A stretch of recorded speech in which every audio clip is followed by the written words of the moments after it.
So you're thinking about relocating and you want to know the 5 reasons not to move to Cloverdale in 2024?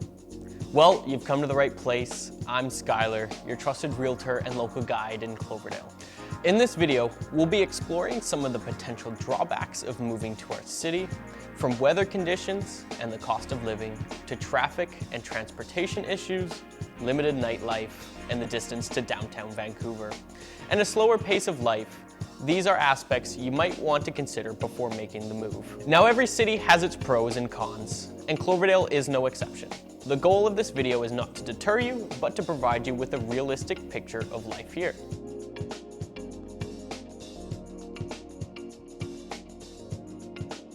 So whether you're seriously considering moving or just curious, stick around. You'll get to know Cloverdale from a new perspective.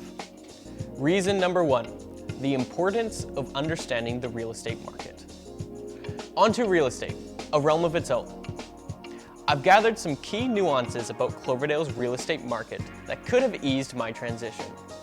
Join me as I shed light on these insights, helping you navigate the housing landscapes with confidence.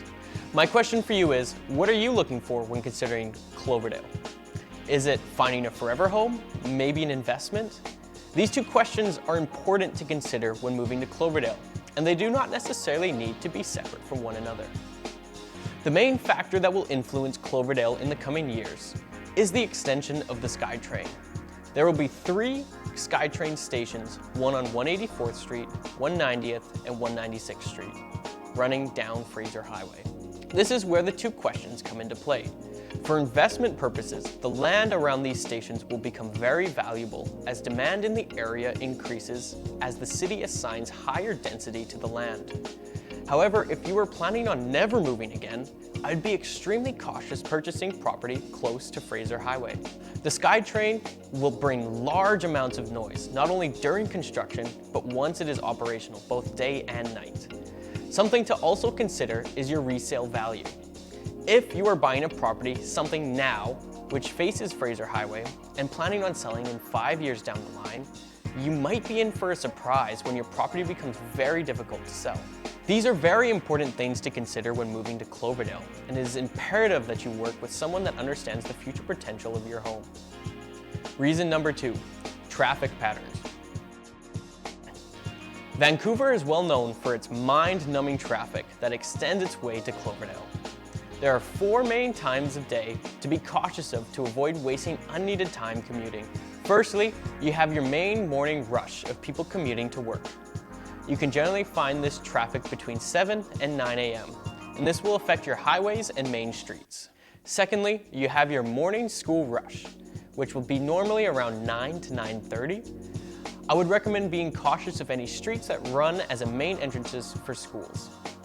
During the day, you will find the general traffic eases off and it is fairly easy to commute around the city.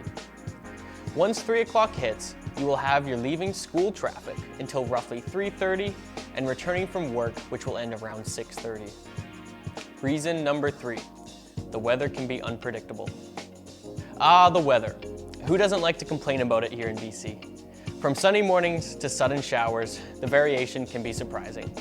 Vancouver is well known for its rainy days in both the spring and fall. As it is, most of your activities here in Cloverdale will be indoors, so there's no cause for too much concern. However, I would be sure to keep a spare umbrella with you at all times. And number 4, the local events and festivals. If you're against having a good time, I would recommend staying far away from Cloverdale. From the rodeo to other concerts and venues, if you don't enjoy spending your time having fun and seeing others enjoy themselves, Cloverdale might not be the place for you. Cloverdale rarely finds itself extremely busy, but it can have its moments. Events like the Cloverdale Rodeo and Canada Day can bring people from all over. This can cause large amounts of street congestion from cars to even pedestrians. Reason 5, limited nightlife. Living outside the big city can make it challenging for those looking for a vibrant nightlife. While Cloverdale does have its handful of pubs and restaurants, it is difficult to replicate some of the clubs and events that happen in downtown Vancouver. This means if you're looking for an extravagant night out, you will need to travel out of the city. At this time, the nearest SkyTrain station to Cloverdale would be in King George Station. until the new SkyTrain extension arrives, meaning you will need some form of vehicle unless you plan your public transportation trip accordingly. And there you have it, 5 insightful nuggets of wisdom that I've gathered on my Cloverdale journey. As you contemplate your move, remember, every city is a tapestry woven with threads of knowledge and experience. Take these lessons to heart as you plan your exciting new chapter to Cloverdale.